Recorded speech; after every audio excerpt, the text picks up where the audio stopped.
So, Life, when we've got you to direct this special, I'm really interested in digesting your point of view on it because it's like now we're working on the same medium right now. All of a sudden, I've been in this audio world for a long time, and as of like last 2 nights, Life and I and Zach, who's the technical director, did these long edits on this special, and it's exactly the stuff I do in audio, but in video, but totally different. But it's the same attitude, it's the same energy, it's the same decision making, and all that kind of stuff. So now it's like, wow, there's people like me. Like I'm the guy like that, and Josh a little bit in our band. And now that we're in this next form of media, there's all this more people. So that the condensing of that has been very, very fascinating. I just really, really have enjoyed that.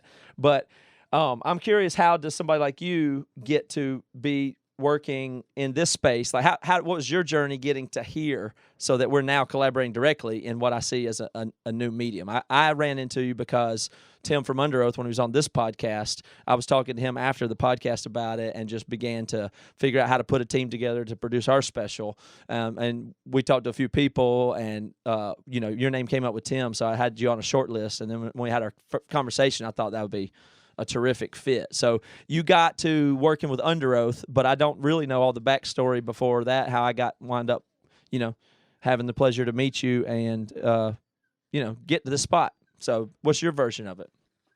Yeah. Actually, my introduction into shooting music really kind of starts there with Tim.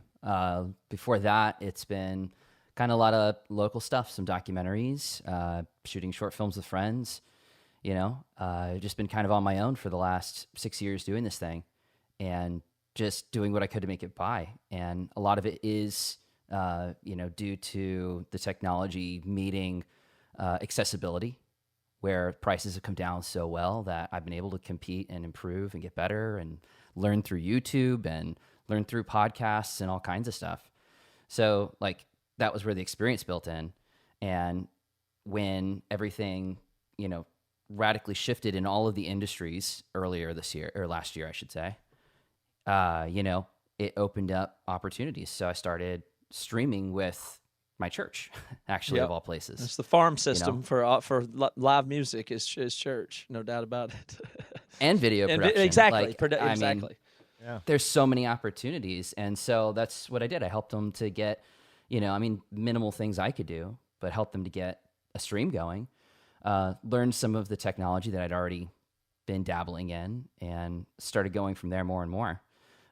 It's funny because Tim and I were sitting having lunch with his family and just having a conversation about streams and how do you know Tim doing this thing. Well, we didn't cover your connection. So my wife's sister is married to his brother. Okay. Yeah. So, his brother is my wife's brother-in-law, and he and I hang out all the time, and good friends with several other of his family members. They're local here in my area, so we've done church together and stuff. Mm-hmm. And so we're sitting over lunch and just talking about. I think they were doing these Twitch streams where they were going through just the albums and just talking about them at the time, and there was just like whispers of the observatory, at, that moment, and we just got to talking about the technology, the equipment. Just stuff he kind of knew I did videos, and I guess took a risk, in a way. So you caught him in a brainstorming phase. It seems like it. Yeah, that's good. And that was about 3 weeks out from the launch of Observatory. Oh wow! So they were already planning it, but didn't have the details locked down. I mean, they did it very. That's what I thought was crazy. I talked to Randy Nichols, who's their manager. And he's been really helpful. And he has this great, great attitude about sharing information and telling people and having conversations about what it all means. And, it took me a long time to get up to speed on it. But one of the things I noticed from them is it seems like the turnaround time on their idea, the art and design and stuff, which is an interesting part of it with the attention division, and then pulling it off when it was no guide for it. I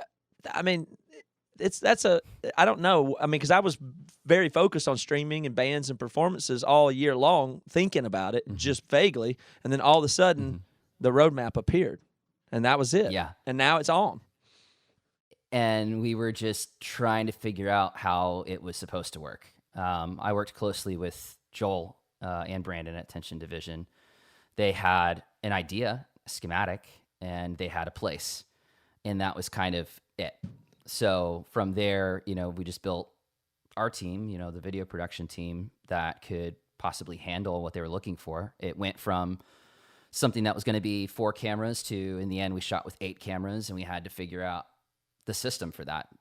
I had a few people with some know-how in doing broadcasts, so they were able to help kind of figure out bits and pieces along the way and supply some stuff. And it was just, I don't know, there was something very like scrappy, very DIY, very just punk about the whole attitude of, getting it done, just staying on pace and just putting it out. Mm-hmm. It's like you solve the the problems, and the deadlines, constraints are set, and then every problem must be solved. And if it's enough talented people and a dense enough trust amount, you can just do that's everything good happens that way. It's just if people haven't ever been in that situation, I'm sure it's like some sports teams or military, touring bands, production teams. I mean, you can just have a density of talented people and say something's going to happen, and you all agree it is, and then every problem will get solved somehow, better or worse. That's awesome. Yeah, feeling. but those 3 weeks, I mean, your asshole was tight, and your anxiety had to be through the roof, didn't? I mean, you had 3 weeks to get all that shit done.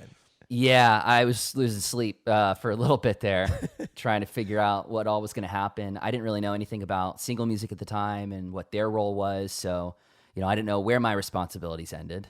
It was a lot, and also like incredibly exciting. I love those environments where you just figure it out, and everybody was so inviting, and like it was wild to see, like, for me, somebody that wasn't in the industry at that time, to come in and then be treated like a peer, because here I've got this responsibility that Tim's vouched for me on, and everyone on all levels, from some really experienced people in the industry that have worked in audio and setup and that kind of stuff, through Tension Division and everybody in Underoath. Mm-hmm.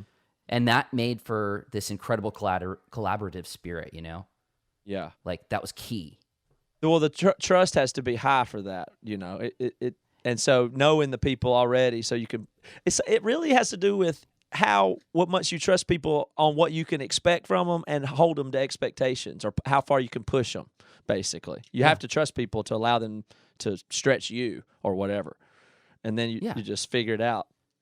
Yeah, and it wasn't like we were just like, Tim was like, hey, let's do this, and then see you in 3 weeks. There was conversations. There was all kinds of stuff going on. So, we figured out how to do the collaborative process along the way, where people were in all parts of the U.S. trying to communicate, figure this out, leading up to the big event. Yeah. And none of us saw the space until we got there and it was set up. Wow. And so the band... Did you realize... Did you realize the pressure of it, though? Like, oh, this is going to be as big as it got? I mean, it ended up being huge. And it paved the way for bands like us to go, wait, we got to do this too. But I mean, when you first were like, okay, yeah, I'm signing on to do this. Live stream. Did you feel that weight? Did you feel that weight of, if I fuck this up, it'll be real bad? I didn't think a lot about that. I kind of knew it. And then it's funny because I think it was the day before. Yeah. The day before the stream, we had done the rehearsal. I recorded the rehearsal. I spent all night going back through it, making notes, trying to figure out what worked, what didn't, how do we place things different, what can I say to ops to make it work better, because we had, it was shooting in the circle. Like, there was competing operators constantly. We had 3 guys in the middle of this thing trying to shoot everything, trying not to get each other as often as possible. And so there was a lot of coordination on that end. And I'm going through all that, and I wake up the next morning, starting to get ready. It's that night we're going to shoot, and Tim messaged me and says, "Hey, check this out." And it was, I think, like Fortune 500 or something. I don't remember the magazine now, but there was a publication, major publication, basically, that like he said, "Hey, here's this thing. We're on this. Everybody's looking at it. Oh, and I put your name in it." Wow. And I was like, "You did what?" And then as we're getting ready to stream, Joel from Tension Division is over my shoulder every 5 minutes. He's telling me like, hey, so-and-so's watching right now. Hey, the guys from Angels and Airwaves are watching right now because they're one of his bands, stuff like that. And I'm just like, Joel, stop. Right. Let's just get through this. So Tension Division is another one of these collectives that's just badass people that know how to do shit that came out of our scene. It's Brandon Reich from Dead Poetic, who left that band immediately because his graphic design, he knew what he was doing there, and it was more compelling than what he was doing musically to him, and his success shows that. But he and his partner Joel, who I don't really know, but they run that boutique house at an extremely high level. They do all the 20-point pilot stuff, and they've really got this thing that I can't quite understand how it works or why it works so well, but they're so deep into using the narrative elements of a thing to make it totally immersive and not markety, and it feels like everything's happening at every level. And so I don't, we've struggled as a band so much to communicate what we all know but can't do outside. It's like we've never interfaced well with graphic designers and historically video teams or anything, because they have strong opinions and we know what we are, but it's very hard to communicate that outside at the deepest enough levels to where it could actually permeate. It's like, well, did you get the logo back? Do we like it? Do we not? I don't know. But whatever they've done and know how to serve artists is clearly a next level thing. That's not the norm. And what, for people like me that don't know anything, what is their role in doing the observatory for Underoath? What is Tension Division? You're the director. What were they design? What was it? Basically creative, like, all encompassing. So Joel helped to maintain a through line on what we had a lookbook. So going through the lookbook, making sure that lighting and haze and looks the way everything's hitting their faces on camera, that is like maintaining sort of a level. So he and I are in communication about that. And also always bringing everything back to like, an anchor of sorts, right? Like what is the purpose and what are like those few key terms that like we're trying to do, or a few key references that we're trying to hit that will give us clarity on any idea. Cause we did the first week and it blew up and people, were super excited about it, buzzing about it, talking about it. It was this thing that was like wildly unexpected, this music video style. And then the conversation literally, we were all like excited. We hung out that night. We're talking about it. The band watched it back right away. Like literally I was checking it to make sure that everything was like good and recorded on our end, because I knew Single Music had it. And as I'm playing it back, they start coming around and we just sit and watch the whole thing. Yes. Oh, that's such No a great breaks. experience. That's a peak experience. It was, there was no better experience for me at that's the it. time than like sitting there watching them watch that back. It was really interesting. And so it was really cool. Everything felt great that night. And then the next day I get a text from Joel, and it's like Joel's messaging me and Tim, and he's like, all right, guys, how do we take this up? And they're like throwing these ideas out. They're like, we're going to have like fireworks inside. We're going to have this inside. We're going to do that. We're going to make a camera circle the whole thing constantly, and all, like a lot of ideas buzzing around. And so Joel, again, in the course of that time, had the foresight to go, okay, wait, how do we put some of this stuff on pause? How do we bring it back to what we should be doing? And like, what's the important element, like narrative element, that's going to help us move forward and do it well again while still improving ourselves. I didn't even think about that. I mean, you got the first one done and then you had 2 more to go. And it was consecutive weeks, right? Wasn't it 3 weeks in a row? Yep. Each? That's so fun. Oh, man. It was, so you got that first one under your belt. You're like, whoa, that's so awesome. Yeah. And then immediately felt like, yeah, got to start preparing again. Not even halfway there. Yeah. That's great. Toby, are you catching what he's saying of that, from what that means? So he's saying that Joel, the quote graphic designer, if you were just boiling it down simply, who did the layout or something or got you the logo, was obsessively talking to him, the director, about the tone and hue of light that's hitting Spencer's face at X time. Isn't that an amazing level? Like that's nothing like a graphic you know what I'm saying? That's a high level of service. Well, Joel's like a creative director of sorts. Yes, that's what I'm saying. But that's not, I mean, most people just go, I don't know, we need a graphic. No, you need a creative director. Yeah. Right. You need creative team. Yes, yeah. Yep. Yeah. How do we infuse style into this thing? Yeah, at every and, level. Yes. Yeah. And I'll say this too, it shows, and I mean, there's a ton of specials now. Bands after Underoath did this, everybody's like, oh wait, we got to, we can do something really good. But you can tell when bands just kind of put it out there. Like I saw a few of them where I was like, oh, I love this band, and I was kind of disappointed because it felt like they just put something out to put something out, as opposed to like when we saw what Underoath did with the Observatory, I was like, oh, this is totally for the fans. I mean, you are doing this to show the fans this band in a way that the band that they couldn't. If they went to the went to the show in the damn bar, they would not have seen this show like this. And so it's the most experience you could do for the fans. I guess the number one way you could play that I've seen that you could just do it for the fans. I thought that was so cool. So you actually do need that team. Like, I mean, that was my favorite part about even you working with us. I was like, I felt so good that I didn't have to think about that lighting or what. Like, I'm supposed to be focusing on singing good, right? And yes. and playing this music and stuff like that. Like you giving that to Underoath and us was such a relief. I just felt like, I don't have to think about. Are we lit well enough because people need to see it. Like having that team was just so awesome. You've never had that confidence before, though.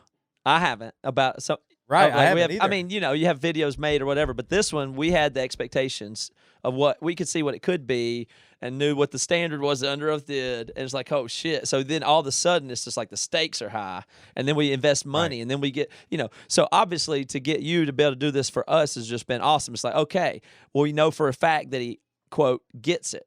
He just did that with them who we get. Like, it's like, okay, this is clearly going to be the right fit here. And then we're able to get that system of trust. And I owe that to, I would say, more of your style, thoroughness, leadership, disposition, temperament. That already is a super high value thing on a thing like that. And we very rarely have ever had that relationship with anything, with any outside creatives that we work with. That's just been, we've stumbled into that. Wow. Toby gets the creative director credit on this one, though. So in this one, we didn't have an outside creative director involved in the stuff, but Toby and you collaborated to write this show, its treatment, and what it was all about. So I think that's pretty good. I think that's really good because you have Toby and me.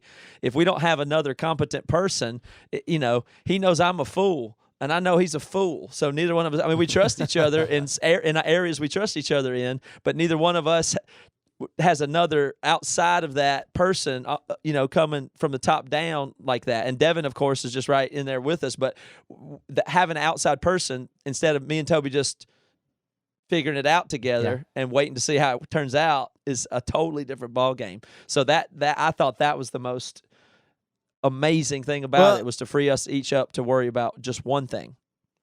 Yeah. Right. Well, that's what I was going to say. So before, we even hooked up with Lief, I was like, oh, well, I better write because we got to do this. That's what I thought. It's on us, in the band to make sure. And so I wrote out this whole treatment, and some of it we used, some of it we didn't. But I just wanted to have some kind of foundation, and then I was able to turn that over to you, Lief, and then you make the adjustments. You say, this is good, this is bad, this is possible, this isn't, but like all that stuff. It was the first time. That's what I'm saying. I mean, I don't think people understand, like, this is the best you will ever see Emery. I think I would say the same with Underoath. I think I know when you're at a live show how fun it is and the energy, but as far as watching the band and hearing that band, I mean, this is the experience of the music more than the experience. You know what I mean? Like the moment of going to that club or that bar or wherever venue, seeing them with 1,000 other people. I mean, nothing can compete with that. But this is, I'm getting to watch this band. So we've never been this way. We've never played this well before. I mean, you saw us in Birmingham. We were in Birmingham, Alabama. Maybe we played the best. We played so well, but the sound guy was sucky. Maybe we didn't play that well. Well, maybe Matt was kind of sick or off. Right. Or maybe it's the first night of tour and we're bad. Maybe it's the 50th night of tour and we're just exhausted. But this is, I know the world is going to see this. Yeah. So I practice bass better than I've ever practiced in my life. I went over all the lyrics, everything I could. I wanted to give the best performance I possibly could. Yeah. And so to be able to also at that moment when we recorded it, that's all I thought about. Oh yeah. Because of Lief and Zach and the team, Reva, Sarah, everybody that was there. I mean, I was like, oh, The team has it. That's their job. I don't have to worry about that lighting or the. I mean, we had the best sound guy ever because we did it. We have Josh, who's an amazing sound guy, and then we have Live and Zach, and everybody's double checking the sound. I mean, so we had everything dialed in as good as you can get it. I mean, you know what I mean? Like we didn't show up to Toledo and the sound guy doesn't like us. Yep. And screws us over. There's a big part of live performance, and that really boils down to hiding stuff. You know what I mean? Like where it's like that doesn't matter because it's this or that. Like those things creep into your performance over time. It's like, well, that stuff doesn't matter, so it doesn't get paid attention to. So it's based on the noise in the room and the attention and the focus level. But in this environment, every detail, flaw, everything you do that you really hustle to make happen with finesse, it can be appreciated. It's like to me, this product is the first thing that I really hope everybody, like, I want to share it with I want the guest list to be big, really. Like, I like when people come to an Emery show and stand side stage and see that we're a powerful band that has fans. But if I want them to know what music I make, this is it. This is me making it in the best detail you could ever have. This is me. Oh, I agree. This is me, the best I can be. If you just want to focus on me and us making those sounds that we are this, 100 years from now, if somebody wanted to say, what was the Emery? What Emery? That was what? Well, this would be what to look at, not an old recording of something. Somebody's phone. I went back and tracked through like the concerts that I've been to, and I was a Tooth Nail kid and Cornerstone and all that, right? I was at the opening tour that you guys had through Florida. Like we talked about that when I was there. Yeah. And I've seen you guys more than I think any other band live, right? And most of that is you guys coming through the social. And that, like, these two shows were easily the best Emery concert I've ever been to. With no crowd, yeah. Ooh.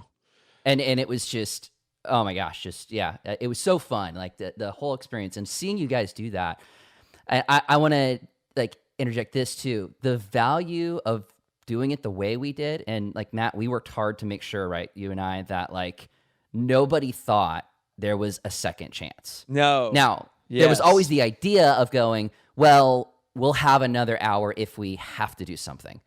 But it was never stated. That was never the goal. That was never in anybody's head, because we wanted everybody to go, like, this is it, and just be present. Bring it all you got, and that's present, and there's nothing else to do. Yeah, it was the most important single thing, because it kicked it into this mode that felt like I have a fight now. I mean, that's not a great comparison because I would not fight, and the training is not as difficult or anything, but I felt like, this is a single thing for me to prepare for. Even the recording studio is no longer that. It's like, well, you just write the part and you improve it and you edit it and you retrack it, then you reamp it, or you do the fuck out, and you just decide later and try to get some good ideas down until it's done. That's nonsense.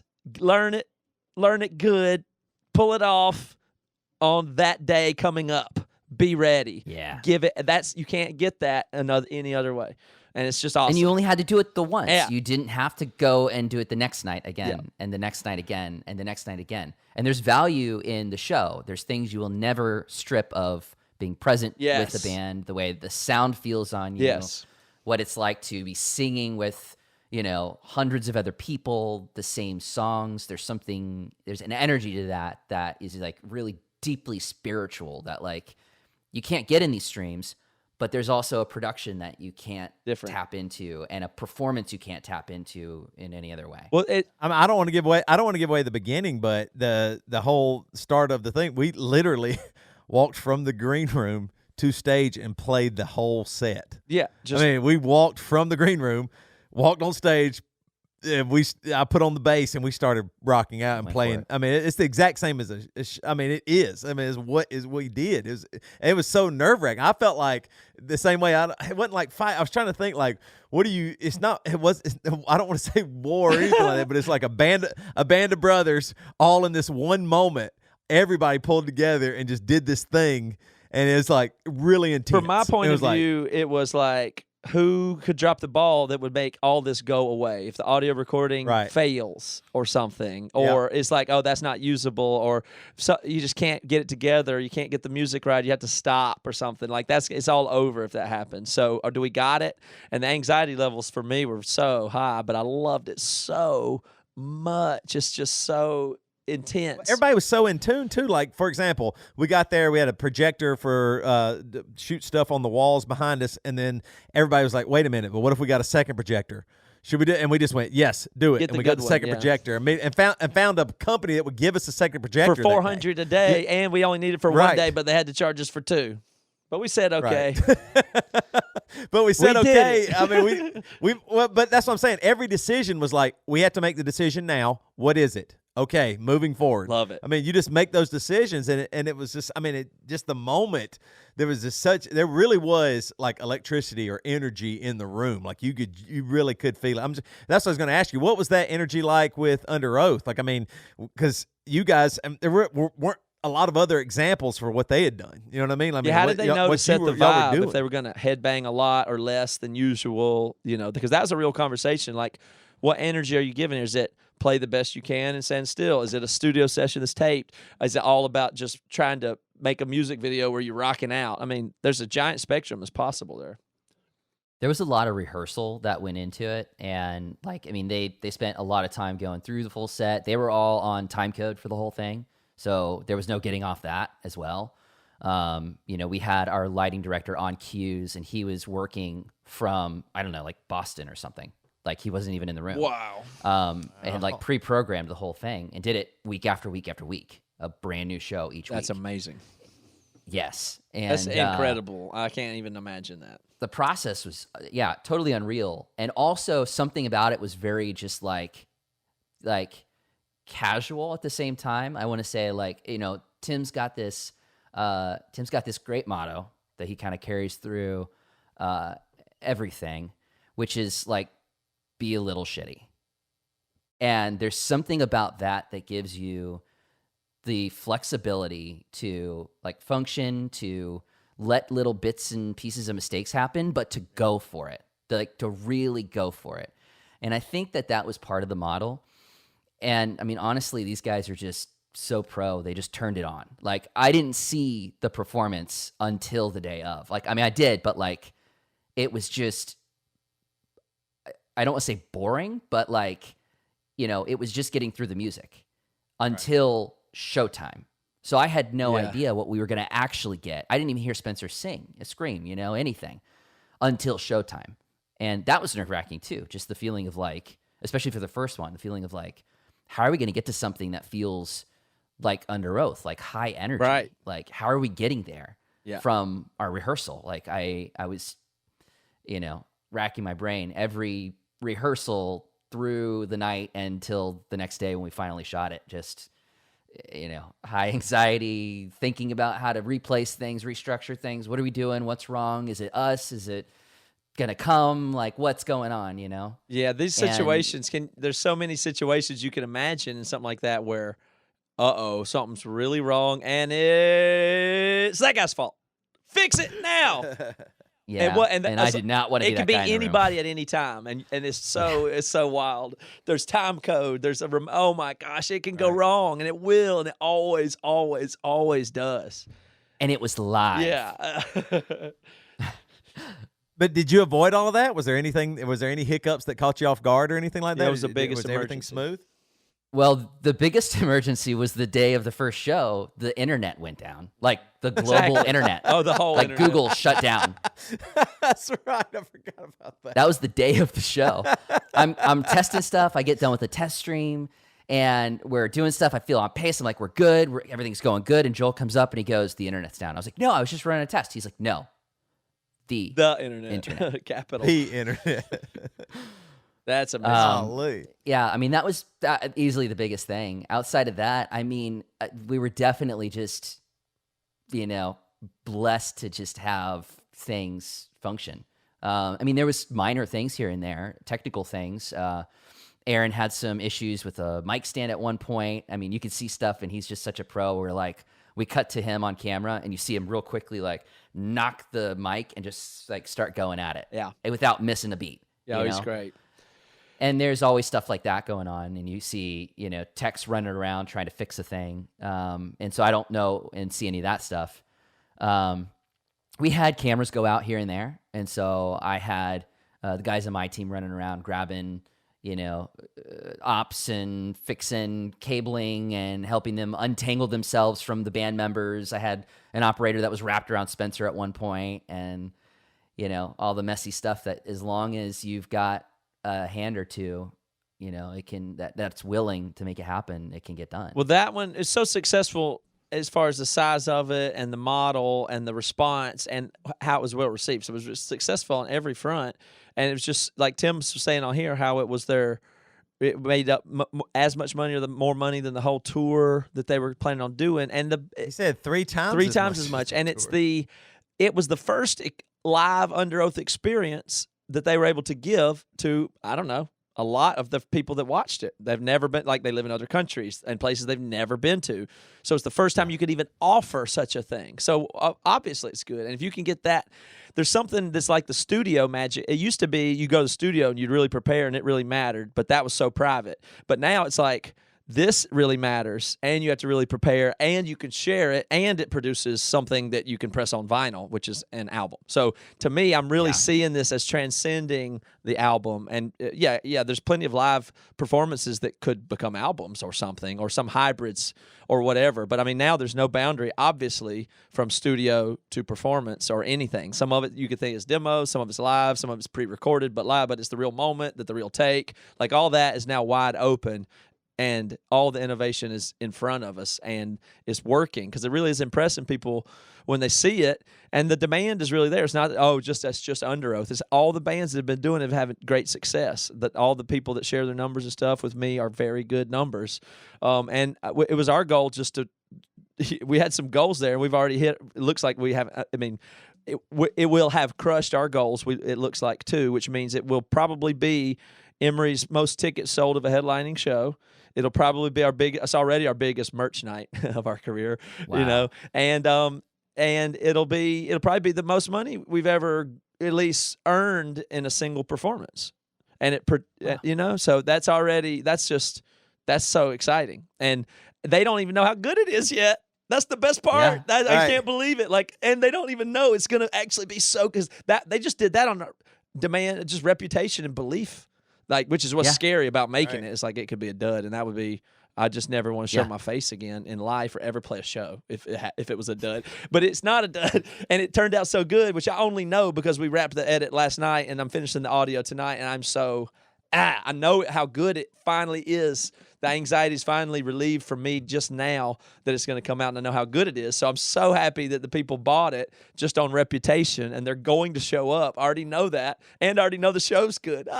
It's like a dream come true. So it'll get us, I think, the opportunity to do another one. They won't be disappointed. No, they're not going to be disappointed. I'm not worried about that. I have no That's worry what I'm saying. about They that. won't No. be. I mean, they don't even know it, but it's not like that. Yeah. I mean, it was funny. Life, Matt was talking to me about y'all finishing up all the editing and everything, and it's cool because the way we look at music, you're looking at the video aspect of it and finding the little things that actually that stand out to you and matter. So you're not only is there great video that everyone just naturally sees, but you're even seeing the little stuff there that, I mean, like when we think about notes or sounds, or Matt's thinking about his tone on his guitar or something like that, like you're looking at that with the video. It's and so amazing. There's so much relief for us. I mean, that's just so awesome. I mean, that's the things that I want to look for too. I want to see those little things too. I want to tell you about Life's eye. Some people, musicians have a good ear. He's got a good eye. We were sitting here. Zach was here. We were editing right here with my audio up on my system. So I'm sitting here with the audio mix and multi-track Pro Tools and the 9-camera video switcher on my other monitor. It's just a dream come true because it tells you how to mix. I know exactly what to do with all the sounds because I'm trying to make it sound like it looks. It's amazing. Right. And so he's sitting here, and we have Life on a phone on a tripod stand aimed at the computer screen, which has the main shot in it, and in the small window of that, 9 cameras. And Life is on an iPhone right here in the room looking at that monitor from Florida. and we're looking at the main thing and talking about it, and Zach goes, "Go back, camera 9, right there. What Josh's leg does. Get there and switch on the light." And we're like, "What are you talking about?" We were watching. What, Life said that? From this screen. Looking at it over a video into the video monitor on the tiny little subscreen. He's just, I don't know what he's like. I know you must have filters in your mind like I do for kick drum frequencies or something, but it's so mysterious that you have these ways of, you're already looking at stuff to notice these details that matter, but I don't even know what they are. And half the time when you and Zach would make a thing, y'all would look at each other like, yeah, oh, totally. I would go, what? I don't know. I can't figure out what you're changing. And it's like, oh, definitely not that. It's hilarious. I love it. Zach was really easy to vibe with. Yeah, he's great. He's awesome. Yeah. So, and what is your process there, though? When something sticks out? Like, what are you thinking there? Like, this will be good if I go to this scene, or what is that? Yeah. So, there's obviously the narrative elements that we want to tell, having listened to the album so many times, one of my favorite albums, and like to hear the themes, the water themes, that kind of stuff, and to see the projection and make sure those things are moving. But then also that the camera is telling that same story. If we are talking about something moving, smooth, and we want to insinuate that, we move to smooth shots. There's those elements. But then a lot of these nitpicky details he's talking about are like, I'm just watching, right? And I'm using my peripheral vision to notice various movements. And I've spent so much time editing and looking for those kind of things where like you look for, okay, here's a movement that catches my eye, and also there's like this foreground like push pull that feels really good, and it's got high energy, and it's catching my attention off the corner of my eye. So watch that now. Hey, that looked really cool. Can we go back to that? Yeah. That's perfect. That will fit right here. Right. And, I've already watched through Zach's cut at that point, so I've been able to filter at least somewhat. I watched it 2 or 3 times through before we did that. So I know pretty well at that point roughly where everything's going, and I've made notes on where I want changes to be made and what I'm kind of looking for. So it's just like a few things processed simultaneously, and I'm just letting, at that point, instinct ride. But it's not nonsense in this really weird way, because a lot of times people are video directors and stuff, and they don't know what they're I don't know, but they don't know what they're talking about, and I know they don't. I don't know why, but I've been in that situation too many times. You know what I'm talking about, Toby? Like they think they're just, you know why you know what you know, and you're thorough like that. But there's this other type of sound guy sometimes, or video producer people that are operating on some weird ego thing where they don't even know what they know or why they know it, and they don't even know what they're talking about. I know that is true, and I don't know how to prove it, but you're the opposite of that. Appreciate that. Well, I'll say it this way too. Like, having done really most of our videos for Emery have not been the best, right? Like a lot of, especially in the early years. I love Walls. Yeah, Walls. Well, I have a few things wrong with Walls, but that's probably one of the. Once again, our first song, and it's probably the best video we have out there. One, if not the best, one of the best. But we'd work with some directors, and they were not thinking about the viewer, maybe, or what is being conveyed here. It was about their ego or them, and it being cool or something like that. Like, if you pinned them on the reason, they wouldn't have what you had about the foreground. Right. They could make something up, and they would, but that's not what it is. And it wouldn't be about us, the band, I don't think, as much as them and what they were trying to. They wanted somebody to come and go, oh, you did this really good. That's what I'm saying. What Matt's been telling me about you, like you're thinking once again about the viewer and what they are seeing. And so that leg movement or this light here or this pan here or whatever it might be, it really does matter to you for them. That's what I think so cool. Like, you're not thinking about life reflecting back in you in that moment. You're thinking what actually looks good here. What's going to convey the music the most? I think that's what's so cool. You can tell when somebody's into it and logical or whatever, but isn't directing one of those fields where you can actually be there and have a reputation and be full of shit? Oh yeah. I mean, like, you can get away as a director without you're not editing. If you can just get jobs where you have to edit or run the camera, you can be full of shit and do that job. Because a record producer can also do that. You can make it where it's all the stuff, and you never. You have an engineer, and you don't have to do anything, and you just sort of lean into the people around you. And the greatest producers also have those engineers and don't do it, and they're great. And they don't need to do anything, and that's fine. But some of them are full of shit, And if you pressed them on their logic and what they're really doing, they don't have answers, and they just make it up, and it's just they work with this or whatever. But director's one of those. I mean, I think it's probably the easiest in video to be full of shit, but not if you have to. If you're responsible for the details or whatever like that. So anyway, I just thought it's valid. It immediately validates to me, that you're thorough on every level, even just that you watched the cut 3 times, right? You don't have to. You didn't have to be there for the edit. I mean, Zach and me were going to do it, but you made it way better. I know, and I know how. I love it. I was right there. So all the little things, I go, oh, it wouldn't even been there if Life didn't make that Skype call or whatever. So that's so exciting about the last. I was just grateful to be there, honestly. Well, this is really cool. So it's what, this Saturday? Saturday. This Saturday, what time? I don't know. I wanted to say it's at 8 CST. Okay, that 8 CST. Central, so 9 p.m. Okay, 9 p.m. EST. Yeah, because I was reviewing some stuff today when I was sending some guest list links, and I didn't know the time because I know August Burns Reds, who turned out theirs was different than ours, but they did a ton of production and pulled off something big, and their numbers are great. And then they did 2 streams already, but it was theirs was an hour earlier. You think we're right on? We won't move at time, but theirs was 5-8, so we're doing 6-9. But either way, there's a little pre-show that Reva made that's great. That we're putting in. So I think it's probably 15 or 20 minutes. So just so you know out there, make sure you're on time. But I think it's at 9 Eastern then. I'm excited about it, man. I'm still a little nervous now. This is what's funny. Like, this is how I know it's real. My kids really haven't ever seen us. They saw us a little bit here and there, Emery, when they were real little, but they haven't come out to shows. It hasn't worked out wherever we lived, where, that we have come through. And so we are going to all watch it together as a family. Yeah. And on the big TV. Too. Yeah. The 50, not the 40-inch, not the 35-inch in the bedroom. We're watching it on the big TV. I'm really excited about it. Like, I'm going to sit down with my family and watch Emery. Yeah. Isn't that crazy? Like, I get to do that. I'm so happy about that. It's going to be really fun. What if they stop paying attention and just kind of drift off? I know. I look over, my wife's on her phone. Yeah. It's going to happen. I think it's going to happen. I'm not going to let them. I will smash my wife's phone. I'll throw it on the ground. This is fun. This is a great conversation. I'm just right in the mood. As soon as I wrap up here, we're going to post this episode up, and I'm going to finish the final audio mix, and it renders tonight. So I'm just right in the zone. But I feel like we've been saying so much good stuff about us and Underoath and all that stuff. We haven't, and we usually make fun of Underoath. Can we tell us anything bad about it? Can we make fun of them a little? We usually do.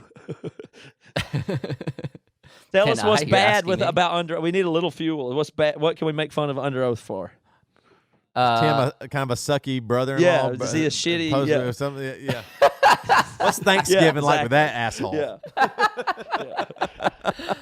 Tim's fun, man. Tim's awesome. His motto is be kind of shitty, and that's how he treats others, right? Yeah. That's how he treats others. I'll say this.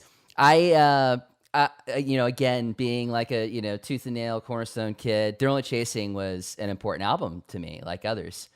They hated playing that album. Even on the stream, they did.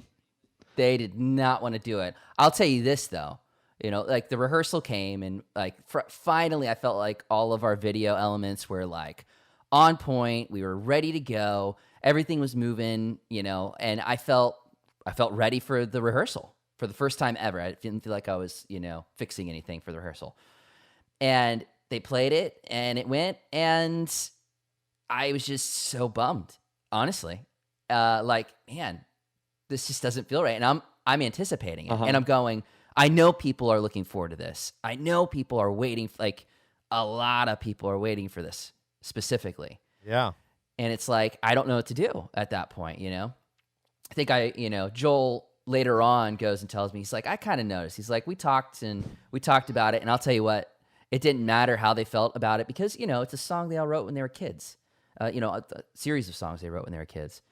They brought it the day of. I mean, the energy was high. They sung it like they felt it again. They pretended then. They brought it. No, they felt it. You can't not. That's the thing about it is you don't really. It's not even if you didn't want to do it. You can't not do it real and do it still. So you just you can have resentments about like we were talking about today. Our Wall's our biggest song, as if we couldn't write a better one, and maybe we never did or never could. So you can have whatever feelings you want about that, but the way it feels to play it and do it right is actually how you like.